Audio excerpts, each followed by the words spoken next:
স্বাস্থ্য খাত সংস্কারের ৫ দাবি আদায়ে অনির্দিষ্টকালের জন্য দেশব্যাপী কমপ্লিট শাটডাউন কর্মসূচি পালন করছে মেডিকেল কলেজ হাসপাতালের ইন্টার্ন চিকিৎসকরা।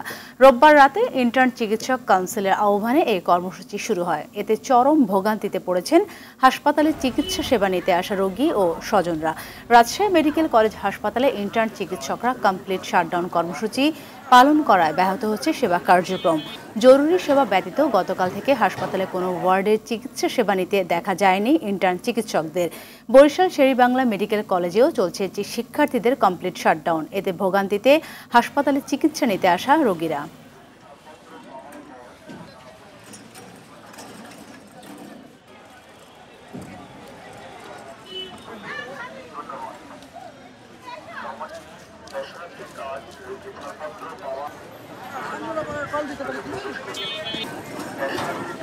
দর্শক, এই বিষয়ে বিস্তারিত জানাতে রংপুর থেকে সরাসরি যুক্ত হচ্ছেন সহকর্মী জাহাঙ্গীর আলম বাদল। বাদল, ইন্টার্ন চিকিৎসকদের কমপ্লিট শাটডাউনের বিষয়ে সর্বশেষ কি তথ্য আছে আপনার কাছে, আর তাদের এই শাটডাউনের কারণে রোগীরা কি ধরনের ভোগান্তিতে পড়ছে সেই চিত্র একটু আমাদের সামনে তুলে ধরবেন?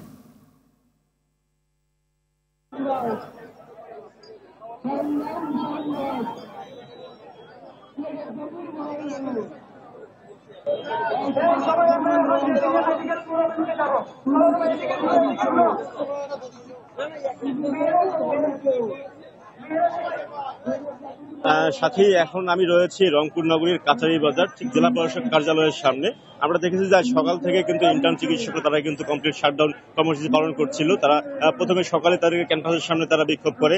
এরপরে আমরা দেখেছি যে রংপুর মেডিকেল মোড়ে তারা সড়ক অবরোধ করে বিক্ষোভ কর্মসূচি পালন করে। পাশাপাশি সেখান থেকে পদযাত্রা নিয়ে তারা এখন জেলা প্রশাসক কার্যালয়ে ঘেরাও করেছে এবং এখন পর্যন্ত তারা কিন্তু সেখানে অবস্থান করছে। আমরা যদি আপনাকে দেখাই যে বর্তমানে রংপুর জেলা প্রশাসক কার্যালয়ের সামনে এখানে কিন্তু তারা অবস্থান করছেন এবং একটু আগেই কিন্তু এখানে ম্যাটস যে শিক্ষার্থীরা রয়েছেন যাদেরকে তারা ডাক্তার হিসেবে স্বীকৃতি না দেওয়ার ঘোষণা দিয়েছেন এবং যে 5 দফার মধ্যে 1 দফা, সেই লক্ষ্যে তারা কিন্তু এখানে কিন্তু উভয় পক্ষে মুখোমুখি অবস্থান করছিলেন।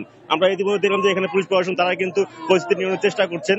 তবে আমরা দেখছি যে এখন পর্যন্ত আসলে তারা বিভিন্ন 5 দফা দাবি সহ যে ম্যাচদেরকে ডাক্তার স্বীকৃতি না দেওয়া সহ এবং যে আসলে যে দাবিগুলো রয়েছে সেগুলো আসলে না মানলে তারা কিন্তু তার আন্দোলন চালিয়ে যাওয়ার ঘোষণা দিয়েছেন। এবং আমরা দেখেছি যে এটি নিয়ে আসলে রংপুরের শুধু মেডিকেল কলেজের ইন্টার্ন চিকিৎসকরা না, কারণ এর মধ্যে রংপুরে বেসরকারি সকল প্রাইভেট হাসপাতালের ইন্টার্ন চিকিৎসকরা কিন্তু এই আন্দোলনে যুক্ত হয়েছেন এবং তারা আজকে একত্রিত ঘোষণা করে জেলা পরিষদ কার্যালয় ঘেরাও করে এখানে অবস্থান নিয়ে আছেন। আমরা ইতিমধ্যে দেখেছি যে এখানে পুলিশ প্রশাসনের পক্ষ থেকে ছাত্রদেরকে আসলে নিয়ন্ত্রণ করার চেষ্টা করা হচ্ছে। তবে ইতিমধ্যে আমরা দেখেছি যে আসলে ম্যাট শিক্ষার্থী তারাও কিন্তু এখানে আন্দোলনের মুখোমুখি অবস্থানে ছিলেন, যার ফলে পুরো এলাকায় কিন্তু একটা উত্তেজনার অবস্থা সৃষ্টি হয়েছে। এর প্রেক্ষিতে আমরা দেখছি যে আসলে পুলিশ বাহিনী সহ তারা কিন্তু পরিস্থিতি নিয়ন্ত্রণ করছেন। তবে এই তাদের কমপ্লিট শাটডাউনের ফলে কিন্তু আমরা দেখেছি যে হাসপাতালে সকাল থেকে যে রোগীদের দুর্ভোগ সেটা কিন্তু চরম আকার ধারণ করেছে। বিশেষ করে ইন্টার্ন চিকিৎসক না থাকার কারণে অনেক রোগীরা কিন্তু সেবা থেকে বঞ্চিত হচ্ছেন এবং তারা বলছেন যে আসলে সরকারের উচিত এই মুহূর্তে তাদের দাবি দাওয়াগুলো মেনে নিয়ে তাদেরকে আসলে কর্মস্থলে ফেরার জন্য। তা বলতো এখানে ধন্যবাদ আপনাকে।